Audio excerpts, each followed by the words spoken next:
I want to say something very specific. The goal is not to get anybody sad.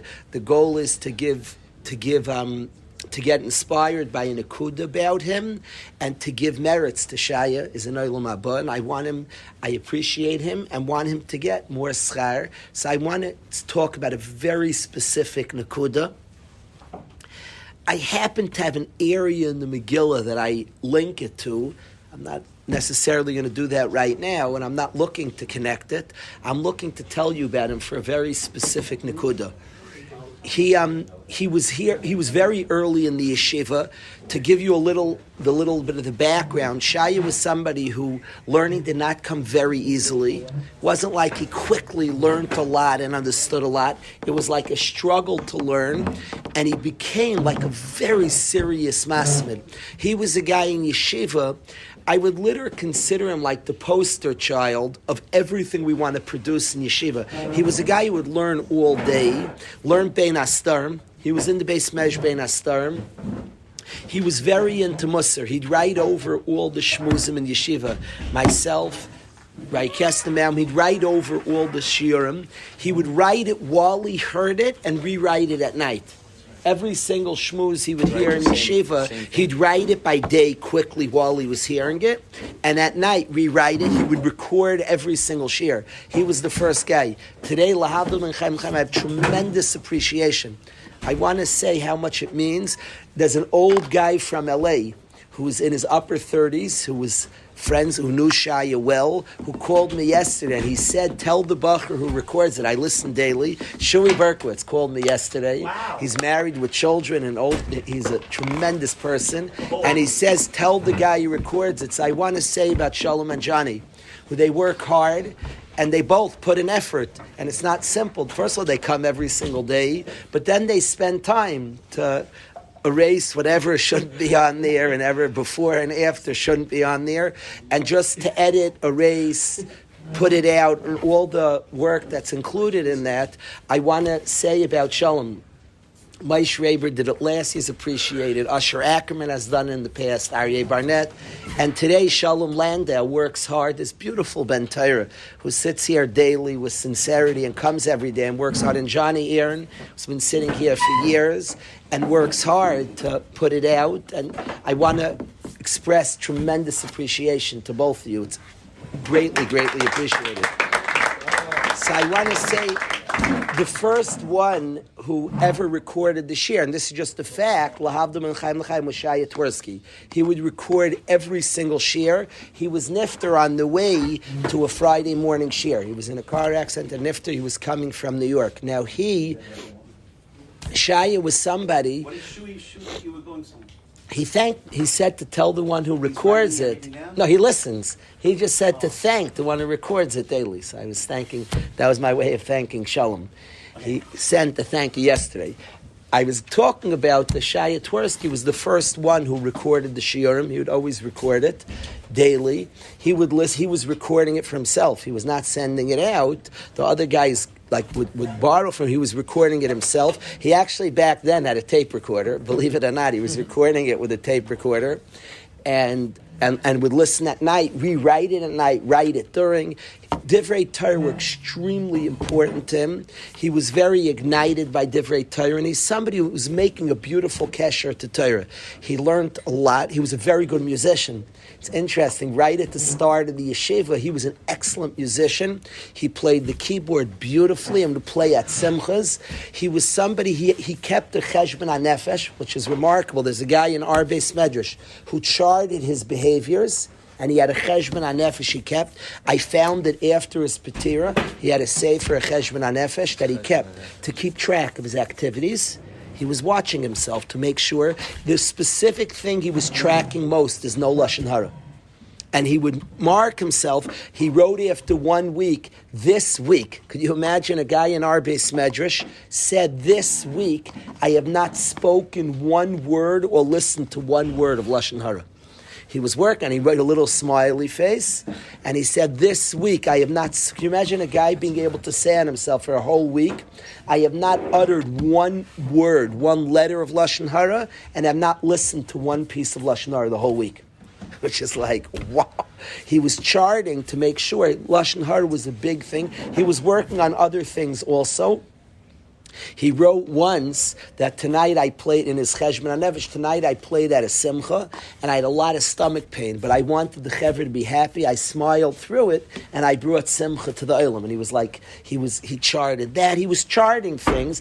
The main thing he was charting was Lashon Hara, not speaking Lashon Hara. He had a lot of plans. He would avoid large groups. He was a cool guy. Everybody loved him. He would avoid large groups. He felt there like you could hear Lashon Hara and wasn't so like, he was nervous about that. So large groups of guys, he wouldn't like join those gatherings. He was writing this, that he would try to avoid that. He didn't think that was like the safest place. He was very careful not to speak Lashon Hara, not to hear Lashon Hara.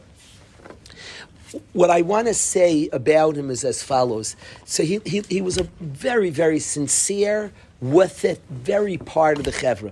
But there's one thing that like stands out. He was musical, he was a masmid. There's something that stands out in 20 years, and I look at him as the face of the franchise in this Nekuda. It's something I want for us all, and all of us can get better at it. And it's something that literally is, I would describe as what's necessary today's revolution, what's absolutely necessary. We live in an age, there's a lot of shame. Shame is rampant. And a sense of I'm already defiled, I'm impure, I have seen, I have done, I've been exposed. There's a rampant sense of shame that's everywhere. And it threatens and challenges the dignity and the preciousness that is a Yid. And with anything I did yesterday, I still say today, Elokai, Neshama, the soul, Shenasata bi Tairahi, the soul you gave me is pure. We all have a pure soul, and the question is, could we get in touch with that place that's very pure in us and untainted by sin? And there's a topic called dignity, kavod ha'adam, the sense of my specialness, the pride. I call it Haramas Keren Yisrael, restoring the dignity of a Yid. What stood out by Shaya Twersky, he had a tremendous dignity. He always looked great. He wore a freshly pressed white shirt, and he always looked great, and it was very important to him, dignified. I'm a Ben Torah. He was very upset that he asked me a shaila if he could. The guys would have. Remember, nobody really had cell phones then. Nobody had cell phones. Nobody really. There were no cell phones. There was no such thing really. Did a couple of guys have? There were no cell phones. I did not own a cell phone. I did not own any cell phone, not for years later. I didn't own a cell phone. I'm trying to remember. It was not a big thing, cell phone. It wasn't Geshmak. It wasn't the cell phone of today. It wasn't all the things, the access. The rotary, like it was not like a big thing, cell phones. And Shaya, if people had it, could be people had it. It was not the cell phone, the smartphone of today. And the way people read sports, they would buy a New York Post. Today, like no buck would run out and buy a paper. I never seen a newspaper in the dorm. If you want to look up news, you look at your smartphone. Watch the whole game. At the time, you're watching. At the time, guys would buy papers, and it bothered him a lot that there were New York Posts and other the Daily News and these type of things. If he saw it in the dorm, it bothered him a lot, and it bothered him. We're B'nai Torah. They have pictures that are inappropriate, and it bothered him a lot. And he asked me, does he have a right to throw out the papers? If there's a Post, the Daily News, a New York Times around, could he throw it out? It bothered him that was in the dorm. We're better than that. We're bigger than that. We're from Yidden. We're B'nai Torah. And it bothered him a lot, and that was like a big chefs of Shaya Twersky, a dignity. He was very dignified. I'm a Ben Torah. Chazal speak about the importance of not having a stain on your garment. There's a big thing there. There's a pride. I'm a Ben Torah. It bothers me if a guy sits by Rai Shapiro and doesn't have a pride. I have a Rebbe and I'm part of a Chabura. There's a pride that's very, very important. It's very important. You walk around with a sense, I have Torah, a precious Torah. I'm part of a precious people. I'm part of a precious Chabura. You should carry a secret. You should feel a healthy pride. I'm not talking about arrogance, and maybe somebody else. You're carrying a secret. I'm Bayrai Shapiro Shir. I hear real Torah and precious Torah. It's interesting. My son Maishala, my precious son Maishala, asked me, after the Shabbos in Eretz Yisrael, he said, I'm going back to yeshiva. He said to me, like, I feel like, should I explain it to the guys, what I have? I was like, no, don't explain anything. He felt being part of such an honest, sincere, connected chabura in Waterbury that he has something precious. That's a very important thing to have, not to be arrogant. It's not about arrogance. It's about a healthy sense. Somebody has a Rebbe. Somebody has Torah. Somebody knows a Masechta. There's a healthy pride to carry that I have something real. And I feel good about that. And it obligates me. It encourages me. There's a healthy sense of that. And I want to say on Shaya Twersky that he had a dignity that's very much to be admired, very much to be respected, and something that was catchy. You saw him walk around. I learned Torah, so he looked a certain way. I learned Torah, so he carried himself a certain way. He had a tremendous, tremendous dignity and a dignified way. I'm a Torah learner. There's something remarkably safe about that. You know what you have. You know what you're carrying. There's something tremendously safe about that if you know what you're carrying. And the person who just like has something good but's not misplainin about it, doesn't think about it, doesn't even take a healthy pride in it, there's something chasser, there's something lacking in that.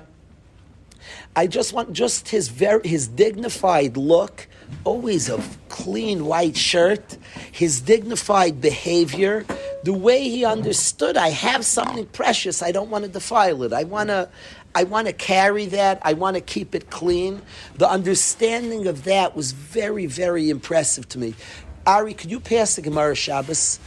Let's get a Gemara Shabbos from the back. I want to read a Gemara that reminds me of Shaya. Thank you, Ari. Assist. I'd be too lucky. Assist. I'd be too lucky. Yeah. Assist. I mean, what did you tell him? Was he able to throw out the number? It's a good Shiloh. Good Shiloh. Fuck it.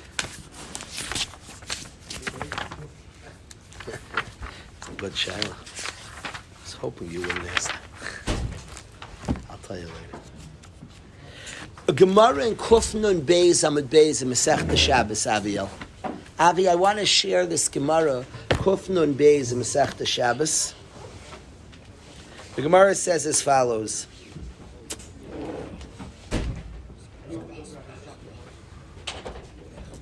Mashal Melech Basar Adam.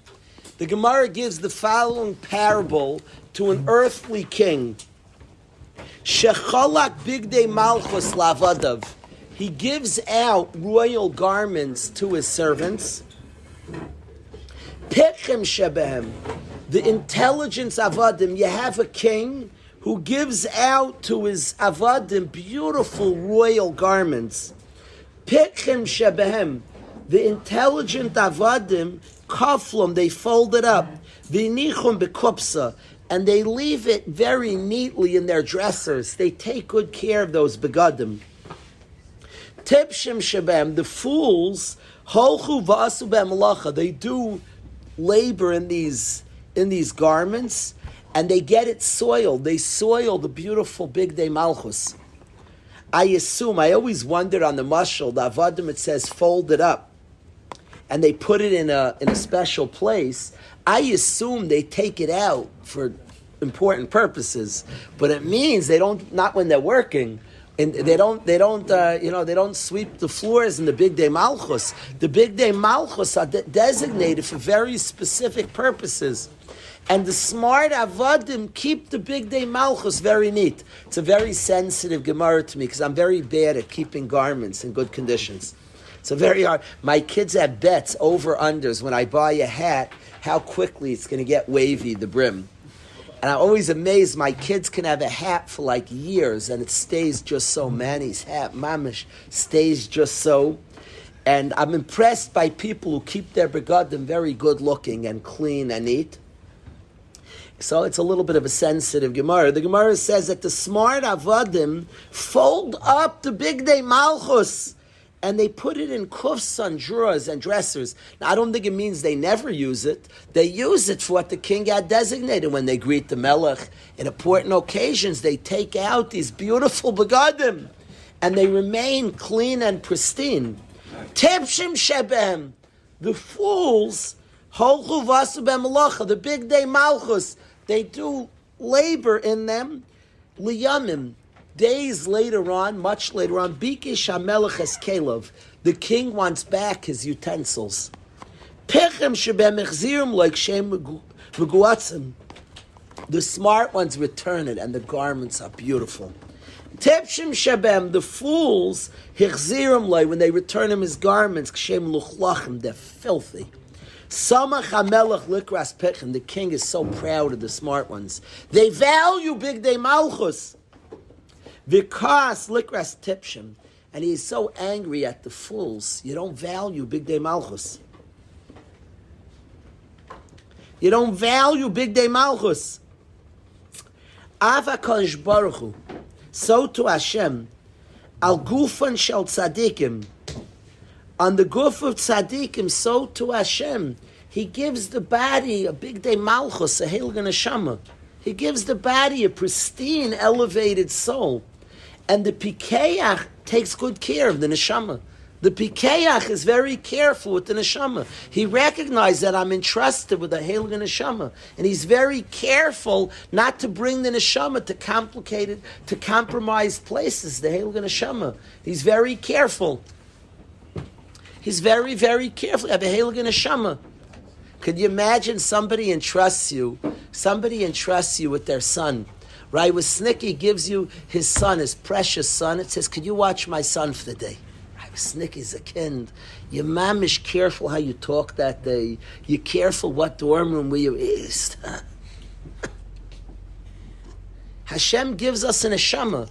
The Pikhin are very careful. I have a very precious soul attached to me. They're very careful where they bring the neshama. They're very careful what they do, and they want to utilize the neshama in a beautiful way and return it as it is beautiful. And the fools, the tipshim, the fools forget the priceless gift that they were given, and they do malacha. They bring it to inappropriate places. And it could be tainted?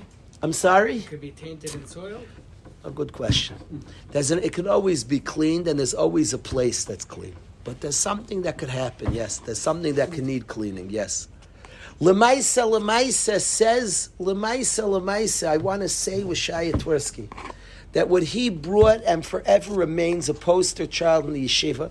I always said that he was a Chassidish Shabbat. He's related to the Skver Rebbe, but he was a Chassidish. He had that he had the dignity in a very profound way, and it bothered him when guys didn't realize who they were and didn't act in a dignified way. There was a dignity that he carried everywhere he went. Wherever he went, whatever he did, there was a certain refinement and dignity. He knew what he was. That's always been, I'm sorry? Comes from Chernobyl. There was such, it's a very Chassidish attribute. And it's interesting, I was on the plane, I told the guys that back from Eretz Yisrael, I flew next to the Vishnitzer Rebbe, I was seated next to him. I ended up, the Gabbai switched me, but I was seated next to one of the Vishnitzer Rebbes, and he, on the plane, he had a beautiful, when he went through, right near him, we went through security, he had a beautiful cane, beautiful, the Vishnitzer Rebbe. He had a beautiful cane. You went with the Vishnitzer Rebbe? Yeah. How do you get in? The Vishnitzer Rebbe, there was on one of them, the one from Beit Shemesh.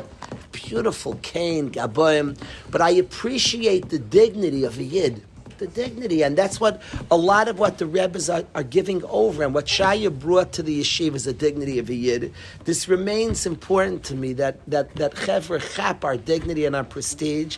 Don't lose sight of it.